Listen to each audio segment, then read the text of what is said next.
Time and ஒர்க்ல அடுத்த model some பார்க்கலாம். ஏ என்பவர் தனியே ஒரு வேலை செய்தால் 6 நாட்கள் செய்து முடிப்பார். அதே வேலையை பி என்பவர் தனியே செய்தால் 8 நாட்கள் செய்து முடிப்பார். அதே வேலையை சி என்பவர் தனியே செய்தால் 12 நாட்கள் செய்து முடிப்பார்.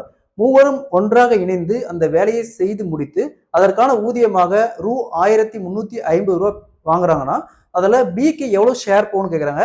ஸோ இந்த மாடல் சம் கேட்டாங்களா, எப்படி குயிக்கா சால்வ் பண்ணலாம் பார்க்கலாம். ஸோ கொஸ்டின்ல ஏ என்பவர் தனியா ஒரு வேலையை செஞ்சா 6 நாள் செஞ்சு முடிப்பாரு. பி என்பவர் அதே வேலையை தனியா செஞ்சா 8 நாள் செஞ்சு முடிப்பாரு. சி என்பவர் அதே வேலையை தனியா செஞ்சா 12 நாள் செஞ்சு முடிப்பாரு. ஸோ இப்போ 3 பேர் சேர்ந்து ஒன்னா வேலை செய்யறாங்க. அதுக்கு 1350 சம்பளம் தராங்க. அதுல எவ்வளவு பிக்கு ஷேர் போகணும்னு கேட்கறாங்க. இந்த மாடல் சம் கேட்டாங்களா. ஸோ இது வந்து நாட்கள். ஸோ இது வந்து நாட்கள். இவங்களுடைய திறமையை பொறுத்து தான் நம்ம இந்த சம்பளத்தை பிரிச்சு தர முடியும். ஸோ திறமை கண்டுபிடிக்க ஃபர்ஸ்ட் ஏ உடைய திறமை கண்டுபிடிக்க ஏ வேல்யூ விட்டு பியும் சியும் பெருக்குங்க. பியும் சியும் பெருக்கணும். இங்க என்ன இருக்குது 8 × 12.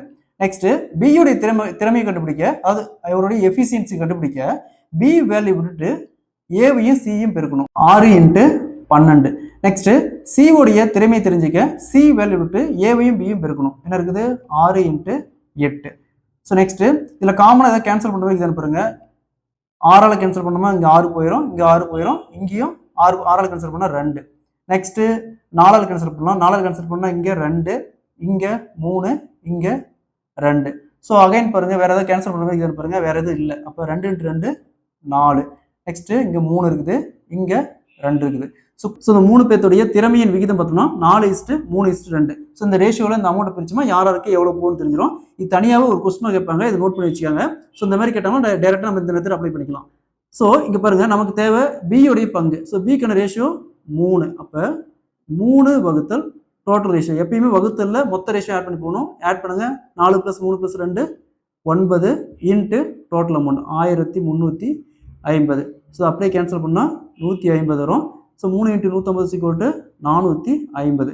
ஸோ இது பார்த்தோன்னா பிக்கான amount. Option C is the correct answer. So இதே மாதிரி நீங்கள் ஏக்கும் ட்ரை பண்ணுங்க, அதே மாதிரி சிக்கும் ட்ரை பண்ணுங்க. எவ்வளோ அமௌண்ட் வரும்னு கமெண்ட்ல போடுங்க.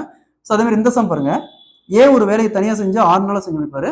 பி அதே வேலையை தனியாக செஞ்சா 12 நாள் செய்வாரு. சி அதே வேலையை தனியாக செஞ்சா 4 நாள் செய்வாரு. 3 பேர் சேர்ந்து ஒன்னா வேலை செய்யறாங்க. அதுக்கு 600 ரூபா இவங்களுக்கு சம்பளம் தராங்க. அதில் சிக்கு எவ்வளோ ஷேர் போகணும், பங்கு போகணும்னு கேட்குறாங்க. இதே மாதிரி தான் இந்த சம். இந்த சம்மை சால்வ் பண்ணிக்கிற ஆன்சரை கமெண்ட்ல போடுங்க. இந்த சம் மொத்தமாக நம்ம 3 மெத்தட்ல சால்வ் பண்ணலாம். பட் ஆனால் இந்த சம்மை பொறுத்த வரைக்கும் இந்த மெத்தட் ஈஸியான மெத்தட். இந்த மெத்தட் டைரக்டா இப்படி சால்வ் பண்ணுமா ரொம்ப குயிக்கா சால்வ் பண்ணிடலாம்.